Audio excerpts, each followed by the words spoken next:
കഴിഞ്ഞ ദിവസം കോഴിക്കോട് നഗരത്തിൽ ഒരേ ദിവസം 2 വാഹനത്തിനാണ് തീ പിടിച്ചത്. ഈയിടെയായിട്ട് ഒരുപാട് വാഹനങ്ങൾക്ക് തീ പിടിക്കാനുള്ള ഓരോ ന്യൂസുകൾ നിങ്ങൾ പല ഭാഗങ്ങളിലും കേൾക്കുന്നു. ചുരത്തിൽ തീ പിടിക്കുന്നു, അല്ലെങ്കിൽ ടൗണിൽ നിർത്തിയിട്ട വാഹനത്തിലൊക്കെ തീ പിടിക്കുന്നു, റണ്ണിങ്ങിനിടെ തീ പിടിച്ചിട്ട് ആളുകൾ ഇറങ്ങി ഓടുന്നു. അങ്ങനെ ന്യൂസുകളാണ് കഴിഞ്ഞ ഒരു 1.5 വർഷമായിട്ട് നമുക്ക് പുതുതായിട്ട് ഒരുപാട് ന്യൂസുകളാണ് അത്തരത്തിൽ വന്നുകൊണ്ടിരിക്കുന്നത്. എന്തായിരിക്കും ഇതിൻ്റെ പിന്നിലുള്ള കാരണം എന്ന് പലപ്പോഴും ഞാൻ നിങ്ങളോട് ചോദിച്ചിട്ടുണ്ടായിരുന്നു. ഒരുപാട് പല അഭിപ്രായങ്ങൾ കമൻറ്റ് ചെയ്തിട്ടുണ്ടായിരുന്നു. അപ്പോൾ ഞാനും ഇതിനെപ്പറ്റി ഒരു സ്റ്റഡി നടത്തിയിട്ടുണ്ടായിരുന്നു. എന്തായിരിക്കും ഇതിനുള്ള കാരണങ്ങൾ? കാരണം എനിക്ക് കിട്ടിയ കാരണങ്ങളെന്ന് വെച്ചാൽ പലതും പല രീതിയിലുള്ള കാരണങ്ങളാണ് എനിക്ക് ലഭിച്ചിട്ടുള്ളത്. എൻ്റെ കഴിഞ്ഞ ഒരു 1.5 വർഷത്തിൽ എൻ്റെ 2 വാഹനത്തിനാണ് ഇത്തരത്തിൽ തീ പിടിച്ചത്. ഞാൻ വീഡിയോസ് കാര്യങ്ങളൊന്നും ഔട്ട് ചെയ്തിട്ടില്ല. ഒരു വാഹനം കംപ്ലീറ്റ് പൂർണ്ണമായിട്ടും ഒന്നും എടുക്കാനില്ലാത്ത രീതിയിൽ കത്തി നശിച്ചു.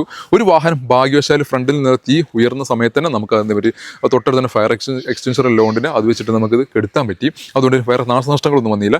ജസ്റ്റ് ആ ഒരു ഭാഗം, ആ ഒരു ബമ്പറിൻ്റെ താഴെ ഭാഗത്തുള്ളൊരു ഫ്ലാപ്പ് പോലത്തെ ഒരു ഭാഗം മാത്രമേ കത്തി നശിച്ചുള്ളൂ. അപ്പോൾ എനിക്കും ഉണ്ടായി 2 അനുഭവങ്ങൾ. നാളെ മേ ബി നിങ്ങൾക്കും ഉണ്ടായിരിക്കാം. അപ്പോൾ നമുക്കിതിനെതിരെ ചെറുത്ത് നിർത്തണം. കാരണം ഇങ്ങനെ ഒരു സംഭവങ്ങൾ നിരന്തരം നമുക്ക് വന്നുകൊണ്ടിരിക്കുന്നതുകൊണ്ട് തന്നെ അതിനെതിരെ ഒരു ബോധവൽക്കരണം ഇല്ലെങ്കിൽ അല്ലെങ്കിൽ നാളെ നിങ്ങൾക്കും ഇതുപോലത്തെ ഒരു നാശനഷ്ടം വരാതിരിക്കാൻ എന്ത് ചെയ്യുന്നതിനെ പറ്റി ഒരു ചെറിയൊരു മുൻകരുതൽ എന്നുള്ള രീതിയിലാണ് ഈ ഒരു വീഡിയോ ചെയ്യാൻ പോകുന്നത്. അപ്പോൾ എങ്ങനെയാണ് എനിക്കുണ്ടായ 2 വാഹനത്തിനുള്ള നഷ്ടം, അല്ലെങ്കിൽ എനിക്ക് എൻ്റെ വാഹനത്തിന് എങ്ങനെയാണ് തീ പിടിച്ചതെന്ന് ഞാൻ പറയാം. അതോടൊപ്പം തന്നെ മറ്റുള്ള ഇത് നിലവിൽ സംഭവിച്ചുകൊണ്ടിരിക്കുന്ന തീപിടുത്തങ്ങൾക്കൊക്കെ എന്താണ് മേജർ കാരണം എന്ന് ഞാൻ ഈ ഒരു വീഡിയോയിൽ ഞാൻ പറയാൻ പോകുന്നത്. അപ്പോൾ അതുകൊണ്ട് തന്നെ ഈ ഒരു വീഡിയോ നിങ്ങൾ മറക്കാതെ സ്കിപ്പ് ചെയ്യാതെ കാണുക. ഒരു വാഹനം ഉപയോഗിക്കുന്ന, ഒരു 4 വീൽ ഉപയോഗിക്കുന്ന ഒരാളാണെന്നുണ്ടെങ്കിൽ ഈ വീഡിയോ ചിലപ്പോൾ നിങ്ങൾക്കൊരു ഉപകാരപ്പെടുന്ന ഒരു വീഡിയോ ആയി മാറിയേക്കാം. അപ്പോൾ എൻ്റെ 2 വാഹനങ്ങൾ കത്താനിടയായി. ഒന്നാമത്തെ വാഹനം കത്തിയത് ഒരു റിനോൾട്ടിൻ്റെ കിഡ് ആയിരുന്നു. കിഡ് കത്താനിടയായ സാഹചര്യം എന്ന് വെച്ച് കഴിഞ്ഞാൽ വാഹനം ഡ്രൈവ് ചെയ്ത് കണ്ണൂരിൽ നിന്ന് വാഹനം ഡ്രൈവ് ചെയ്ത് വരുന്ന സമയത്ത് കാലിക്കറ്റ് ഹൈലൈറ്റ് മാളിന് മുമ്പിൽ വെച്ചിട്ടാണ് വാഹനത്തിൽ നിന്ന് ചെറുതായിട്ട് ഫ്രണ്ടിൽ നിന്ന് പുക പോകുന്നത് കണ്ടതും വാഹനത്തിൻ്റെ ഡ്രൈവർ ഇറങ്ങി പുറത്തേക്ക് ഇറങ്ങി നോക്കി വെള്ളം എടുക്കാൻ വേണ്ടിയിട്ട് കുറച്ച് അപ്പുറത്തേക്ക് നടന്നു പോയിക്കും ഒന്നിച്ച് ആളി കത്തിപ്പോയി.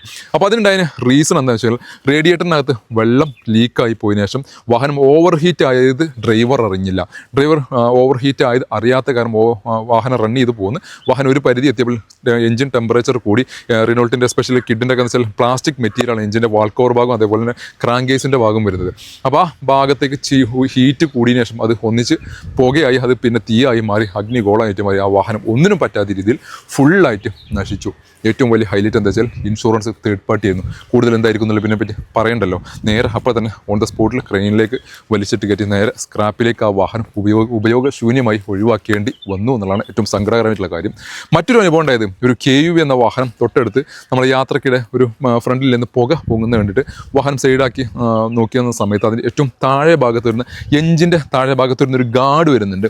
നമ്മുടെ ഈ എഞ്ചിൻ്റെ പ്രൊട്ടക്ഷൻ വേണ്ടിയിട്ട് താഴെ ഭാഗത്ത് ഒരു റബ്ബറിൻ്റെ ഗാർഡ് വരുന്നുണ്ട്. റബ്ബറല്ല, പ്ലാസ്റ്റിക്കിൻ്റെ ഒരു ഗാർഡ്. ആ ഒരു ഗാർഡ് വന്നിട്ട് നേരെ സൈലൻസറിൻ്റെ ഭാഗത്തേക്ക് ടച്ച് ആയതിനു ശേഷം അതിൽ നിന്ന് ചെറിയ രീതിയിൽ ആ ഒരു പ്ലാസ്റ്റിക് ഭാഗം ടച്ച് ആയത് ഇങ്ങനെ ഹീറ്റ് കൂടി, ടെമ്പറേച്ചർ കൂടി, അതങ്ങ് പുകയായിട്ട് പിന്നെ അത് തീയായിട്ട് മാറി. ഭാഗ്യവശാൽ തൊട്ടടുത്ത് തന്നെ പെട്രോൾ പമ്പിൻ്റെ അടുത്ത് തന്നെ ആയതുകൊണ്ട് അവിടെ ഫയർ എക്സ്റ്റിങ്ഷർ വന്നതിന് ശേഷം അത് പെട്ടെന്ന് തന്നെ അത് കെടുത്താനും ഓഫാക്കാനും പറ്റി. ഇത്തരത്തിൽ 2 അനുഭവങ്ങളാണ് എനിക്കുണ്ടായിട്ടുള്ളത്. മേ ബി ഡിഫറൻറ്റ് അനുഭവങ്ങൾ ചിലപ്പോൾ നിങ്ങൾക്കും ഉണ്ടായിട്ടുണ്ടാവും. ഇനി ഇതല്ലാത്ത ഒരു ഇൻവെസ്റ്റിഗേഷൻ്റെ ഭാഗമായിട്ട് ഞാനിങ്ങനെ പഠിച്ച സമയത്ത് എനിക്ക് മനസ്സിലായ വേറെ 1-2 റീസൺ കൂടിയുണ്ട്. അത് ഞാൻ കാണിച്ചു തരാം. ഒന്നാമത്തെ റീസൺ, ഈ പഴയ വാഹനങ്ങൾക്കാണ് കൂടുതലായിട്ടും ഈ ഇത്തരത്തിൽ തീ പടരുന്ന സംഭവം കാണുന്നത്. അതിനുള്ള മെയിൻ റീസൺ എന്ന് വെച്ചാൽ നിലവിൽ നമ്മുടെ ഈ പെട്രോളുകളിൽ എത്തനോളിൻ്റെ അംശം വളരെ അധികം കൂടുതലായിട്ട് ഇപ്പോൾ ഈയിടെയായിട്ട് നമുക്ക് പെട്രോൾ മിക്സ് ചെയ്യപ്പെടുന്നു എന്നുള്ള 20% എന്തോ കൂടുതൽ എത്തനോൾ മിക്സ് ചെയ്തിട്ടാണ് ഇപ്പോൾ പെട്രോൾ വരുന്നത്. എത്തനോൾ ഒരു പ്രത്യേകതരം വണ്ടികൾക്ക് വളരെയധികം പ്രിയപ്പെട്ട ഒരു സാധനമാണ്. പഴയ കാല വാഹനങ്ങളിലൊക്കെ പെട്രോൾ സാധാരണഗതിയിൽ എഞ്ചിനിൽ നേരെ ടാങ്കിലേക്ക് പഴയ രീതിയിലൊരു ഓസ് ടൈപ്പ് മെത്തേഡാണ് യൂസ് ചെയ്തിട്ടുണ്ടായിരുന്നത്. അത് റബ്ബറിൻ്റെ ഓസൊക്കെയാണ് യൂസ് ചെയ്തിട്ടുണ്ടാവും പഴയ കാല വാഹനങ്ങളിൽ. അപ്പോൾ ആ വാഹനങ്ങൾക്ക് ഈ വണ്ടികൾ വന്നിട്ട് ഈ ഒരു ഓസിലേക്ക് പെട്ടെന്ന് കുത്തിയിട്ട് ആ എത്തനോൾ അടങ്ങിയ പെട്രോൾ ഇവർ ഭയങ്കരമായിട്ട് അത് ഊറ്റിയെടുക്കാനുള്ള ശ്രമം നടത്തുമ്പോഴാണ് ഓട്ടോമാറ്റിക്കലി നമ്മുടെ പെട്രോൾ പൈപ്പിന് ഹോൾ വന്നതിന് ശേഷം ആ ഒരു പിന്നെ പെട്രോൾ അത് വഴി ലീക്കാവുന്നു.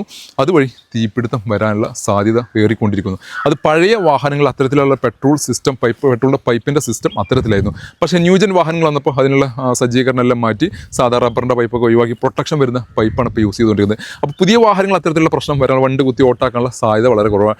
പഴയ വാഹനങ്ങളായിട്ടുള്ള ആൾട്ടോ അല്ലെങ്കിൽ 2005 മുതൽ 2010 അല്ലെങ്കിൽ 2012 കാലഘട്ടങ്ങളിലുള്ള പഴയ ടൈപ്പ് വാഹനങ്ങളാണ് അത്തരത്തിലുള്ളൊരു ബുദ്ധിമുട്ട് നേരിടുന്നത്. ഇനി അതല്ലാത്തൊരു പ്രശ്നം വരുന്നത് ചില വാഹനങ്ങളുടെ എഞ്ചിൻ ഭാഗത്ത് നമുക്ക് ഇതേപോലെ ഒരു ഡാമ്പിംഗ് ഷീറ്റ് പോലത്തെ ഒരു ഷീറ്റ് കാണാം. അടുത്തേക്കൊരു ഈ ഒരു ഷീറ്റ് കണ്ടോ, ഇതൊരു ഡാമ്പിംഗ് ഷീറ്റ് പോലത്തെ ഒരു ഷീറ്റാണ്. എഞ്ചിൻ്റെ നോയ്സ് കുറക്കാൻ വേണ്ടിയിട്ടുള്ള ഒരു ഡാമ്പിംഗ് ഷീറ്റ്. എഞ്ചിൻ്റെ ആ ഒരു ബാക്ക് ഭാഗത്ത് നമ്മുടെ വാഹനത്തിൻ്റെ ഈ ഒരു കവിൾ ടോപ്പിൻ്റെ ഭാഗത്ത് ചില വാഹനങ്ങൾ കൊടുക്കുന്നുണ്ട്.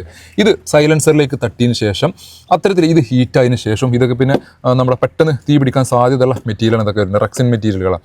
അപ്പോൾ അതിലേക്കും ആ ഒരു ഭാഗം കൊണ്ട് അതിൻ്റെ പിന്നെ ക്ലിപ്പുകളൊക്കെ നശിച്ചതിന് ശേഷം ഇതങ്ങ് ലൂസായി നേരെ സൈലൻസറിലേക്ക് ഇറങ്ങിയ ശേഷം അത് ഹീറ്റാവുന്നു. അത് ഹീറ്റായതിനു ശേഷം പിന്നെ അത് തീഗോളമായിട്ട് മാറുന്നു. അപ്പോൾ വാഹനം ചിലപ്പോൾ പഴകും തോറും ഈ ക്ലിപ്പുകളൊക്കെ ലൂസ് ആവാനുള്ള സാധ്യത വളരെ കൂടുതലാണ്. അപ്പോൾ നിങ്ങൾ ചെയ്യേണ്ടതെന്ന് വെച്ചാൽ ഇത്തരത്തിൽ സൈലൻസറിലേക്ക് നിങ്ങൾ ഈ ഒരു ഡാമ്പിംഗ് ഷീറ്റുകൾ ഏതെങ്കിലും സൈലൻസറിൻ്റെ ഭാഗത്തേക്ക് ഇറങ്ങിയിട്ടുണ്ടെങ്കിൽ ആ ഭാഗം കറക്റ്റായിട്ട് നമ്മൾ കട്ട് ചെയ്ത് ഒഴിവാക്കുക.